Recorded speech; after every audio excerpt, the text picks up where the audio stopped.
Assalamualaikum warahmatullahi wabarakatuh. Jumpa kembali di ulasan dakwah. Kami akan mengajak sobat dakwah semua untuk menonton video menarik yang telah kami pilih untuk kita ulas bersama. Oke ya, ini adalah video yang datang dari salah seorang perempuan yang sudah bersyahadat masuk Islam atau mu'alaf. Jadi, ketika beliau sedang live di salah satu akun media sosial miliknya, datang pertanyaan dari seorang yang beragama non-muslim. Beliau bernama David. Beliau melayangkan pertanyaan ini berupaya untuk mengetes seberapa berbobotnya jawaban perempuan yang belum lama mu'alaf itu. David juga mengatakan kesiapannya untuk mu'alaf jika perempuan itu bisa menjawab pertanyaannya. Berikut adalah video jawaban cerdasnya. Namun, sebelum kita saksikan videonya, bantu dan dukung channel ini dengan like, komen, share, dan subscribe. Juga aktifkan tombol loncengnya agar sobat dakwah mendapat notifikasi video terbaru dari channel ini. Langsung saja kita simak videonya. Menjawab pertanyaan yang kedua dari Mas David Silalahi. Apakah Nabi Muhammad, nabinya umat muslim, di waktu kiamat memiliki kuasa untuk menghakimi orang yang hidup dan orang yang mati sama seperti kuasa Yesus? Kalau ada tertulis dalam ayat di kitab umat muslim, saya dan istri saya akan siap menjadi mu'alaf. Terima kasih buat Mas David Silalahi. Sahabat-sahabatku yang dirahmati Allah, sebelum saya menjawab pertanyaan dari Mas David ini, saya akan memberikan beberapa sedikit pemahaman tentang siapa Yesus dan kitab suci Al-Quran. Insya Allah pemahaman ini nanti akan memberikan hikmah tersendiri bagi Mas David Silalahi. Semoga hatinya dilembutkan agar menerima kebenaran dari agama yang lurus, yaitu agama Islam. Rasulullah Nabi Muhammad SAW pernah berkata, tidak akan terjadi hari kiamat sampai datangnya Nabi Isa sebagai seorang hakim yang adil. Bukankah Nabi Isa sudah mati meninggalkan dunia ini? Kaum Yahudi tidak berhasil membunuhnya. Mereka tidak pula berhasil menyalibnya. Ada orang lain yang diserupakan wajahnya dengan Nabi Isa atau yang mereka anggap sebagai Yesus. Dialah Yudas Iskariot. Dialah Yehusa yang ditangkap tentara Yahudi yang membenci Nabi Isa. Kemudian mereka menyalib di tiang Golgota. Sahabat-sahabatku yang dirahmati Allah, kaum Yahudi ini mengatakan kepada orang-orang, inilah Nabi Isa, Isa putra Maryam. Maka kata Allah, mereka tidak yakin dengan siapa yang mereka salib selama ini. Dan ini akan menjadi keraguan-raguan yang nyata sampai akhir zaman.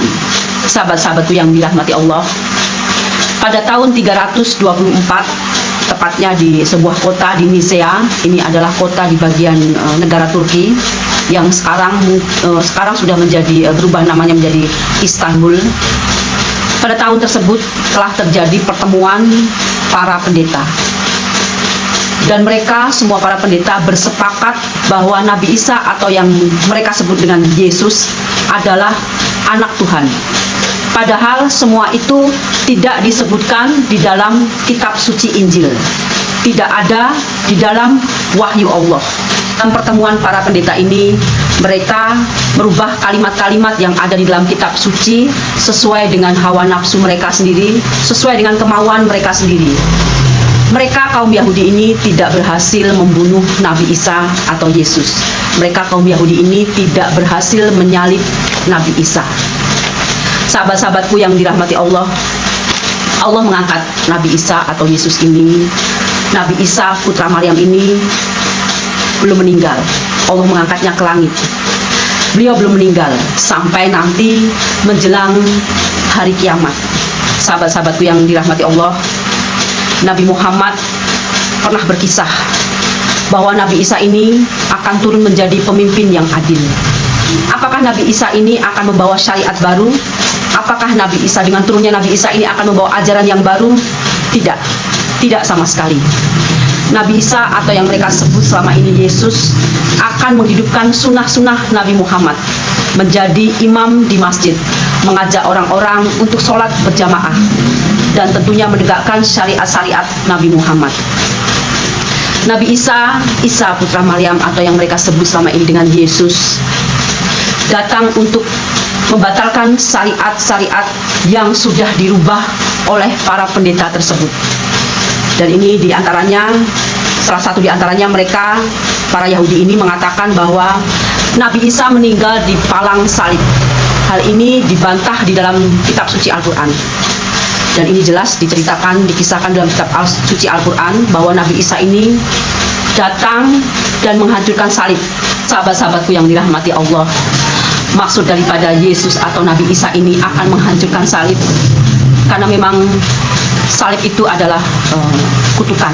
Salib itu adalah laknat atau kutukan, karena salib ini dahulunya merupakan lambang kutukan, lambang kutuk. Namun setelah peristiwa penebusan dosa di kayu salib itu, dengan menjadikan Nabi Isa atau Yesus ini yang tidak berdosa, menjadikan Yesus atau Nabi Isa ini seorang yang tidak berdosa, dibuat menjadi seolah-olah berdosa karena menanggung semua dosa-dosa daripada manusia, supaya hal ini dimaksudkan untuk supaya umat manusia yang percaya kepadanya tidak menjalani penghakiman atau menjalani penghukuman. Masya Allah, sampai di sini mungkin bisa dipahami ya, khususnya yang bertanya tadi, bahwa kami umat muslim percaya dan yakin kalau Yesus itu adalah manusia, bukan Tuhan. Dia adalah jelmaan dari Nabi Isa alaihi salam yang hendak disalib, dan Nabi Isa diangkat ke langit yang akan diturunkan lagi nanti di akhir zaman. Lalu kenapa Nabi Muhammad tidak muncul lagi di akhir zaman? Ya karena tugas Nabi Muhammad SAW sudah selesai, tidak ada PR. Nah, kalau Nabi Isa alaihi salam, tugas dan PR-nya masih ada, yakni untuk meluruskan ajaran yang telah diajarkan Nabi Muhammad SAW kepada umat manusia. Lagian Yesus tidak pernah mengaku sebagai Tuhan, tidak makan babi juga. Lalu, kenapa sekarang Kris makan babi? Ya, karena Pauluslah yang memperbolehkan kalau semua hewan boleh dimakan. Lalu siapa Paulus itu? Mari kita simak video selanjutnya menurut mu'alaf cerdas ini. Sahabatku yang dirahmati Allah, ada pula yang mengatakan bahwa ini adalah patung dia, ini adalah patung Yesus atau patung Isa putra Maryam. Maka hal ini dibantah jelas, dibantah keras di dalam kitab suci Al-Quran bahwa sekali lagi mereka kaum Yahudi tidak menyalibnya, tidak berhasil pula membunuhnya. Kalau ada orang di luar sana yang berkata, kamu sekalian muslim, jangan bahas agama kami, jangan bahas agama Kristen, urus saja agamamu. Sahabat-sahabatku yang dirahmati Allah, kami muslim, kami semua muslim tidak akan membahas agama orang lain, tidak akan membahas agama kalian semua kalau Allah tidak menyebutkannya di dalam kitab suci kami, tidak menyebutkannya di dalam kitab suci Al-Quran. Allah menyebutkannya tentang apa yang kalian sebut sebagai Tuhan itu di dalam beberapa surat, di antaranya adalah surat Al-Fatihah, surat Al-Imran, dan surat Al-Baqarah. Nabi Isa, Isa putra Maryam atau yang mereka sangka sebagai Yesus, anak Allah, tidak pernah mengaku sebagai Tuhan. Tak lain tak bukan, beliau adalah seorang Rasul, seorang Nabi utusan Allah. Semua Nabi tentunya meninggal dunia. Isa juga nantinya akan meninggal. Hanya saja tidak seperti Nabi-Nabi yang lain. Nabi Isa ini akan datang sekali lagi yang untuk kedua kalinya di akhir zaman, akan menghancurkan salib dan tentunya akan membunuh babi. Kenapa beliau membunuh babi? Karena para Yahudi ini dan para pendeta-pendeta Yahudi ini menghalalkan babi, padahal Nabi Isa atau Yesus ini tidak pernah makan babi. Lalu siapa yang merubah ajaran Nabi Isa? Ya, tentunya kita sudah meyakini kaum muslim bahwa yang menyesatkan ajaran Nabi Isa ini adalah Paulus.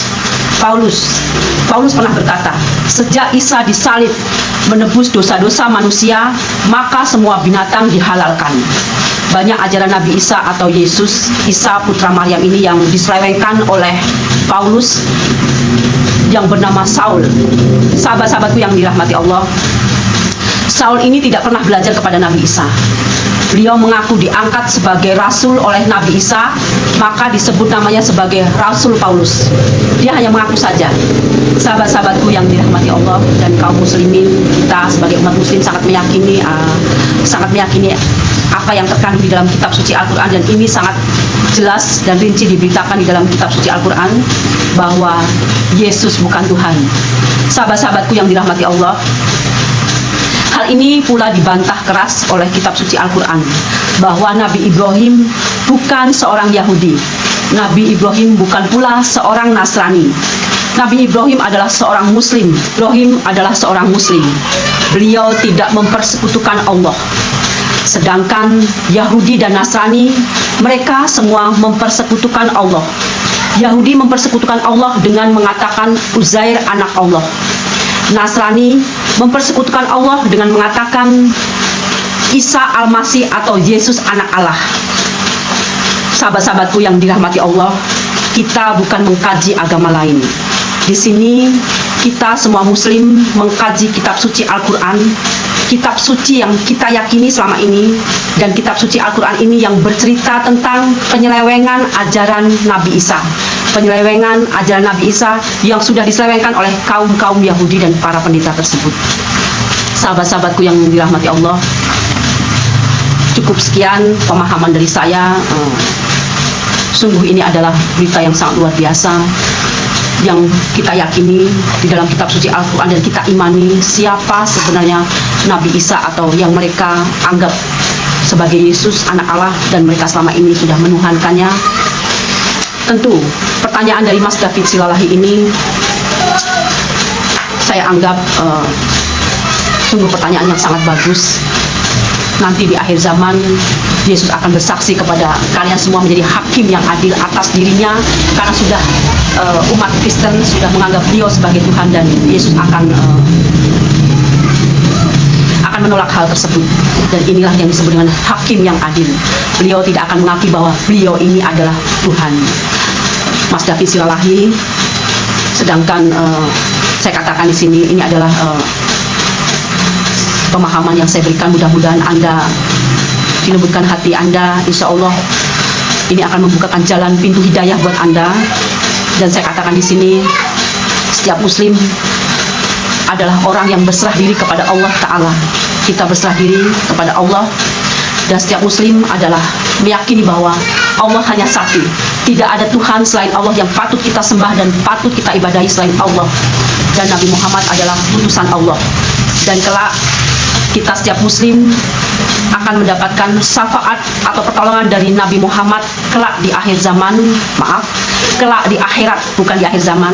Kelak di akhirat kita akan mendapatkan syafaat atau pertolongan dari Nabi Muhammad SAW dengan izin Allah. Syafaat atau pertolongan itu diberikan kepada kita kaum muslim dengan izin Allah. Disinilah letak daripada bahwa ajaran Nabi Muhammad yang membawa kitab suci Al-Quran, menyempurnakan kitab-kitab terdahulu. Ini adalah jalan kebenaran menuju rumah Bapa di surga. Rumah Bapa di surga, menuju surganya Allah. Terima kasih sudah menonton video saya. Mudah-mudahan kalian semua, sahabat-sahabatku, baik yang muslim maupun non-muslim, kita menjadi saudara seiman.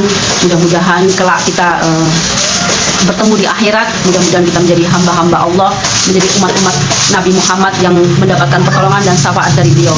Silahkan mencari hidayah, menjemput hidayah, mencari kebenaran semata-mata hanya karena Allah Ta'ala. Assalamualaikum warahmatullahi wabarakatuh. Nah, itulah jawaban yang sangat cerdas, jelas, lugas, dan sangat berbobot dari beliau. Intinya, Kami umat muslim senantiasa mendoakan agar saudara-saudara kami yang non-muslim supaya kembali ke agama terdahulu yaitu Islam. Kami tidak memaksa karena tidak ada paksaan dalam Islam. Biarlah Allah Subhanahu wa Ta'ala yang memberikan hidayahnya. Semoga yang bertanya tadi, Bapak David dan istri khususnya, menonton video ini bisa menelaah jawaban ini, dan semoga Allah Subhanahu wa Ta'ala menurunkan hidayahnya kepada beliau. Amin, amin, ya Rabbal Alamin. Mungkin cukup sekian video kali ini. Tetap junjung tali persaudaraan dan jaga toleransi. Semoga Allah Subhanahu wa Ta'ala melindungi kita semua. Terima kasih. Salam satu Tuhan. Allahu Akbar.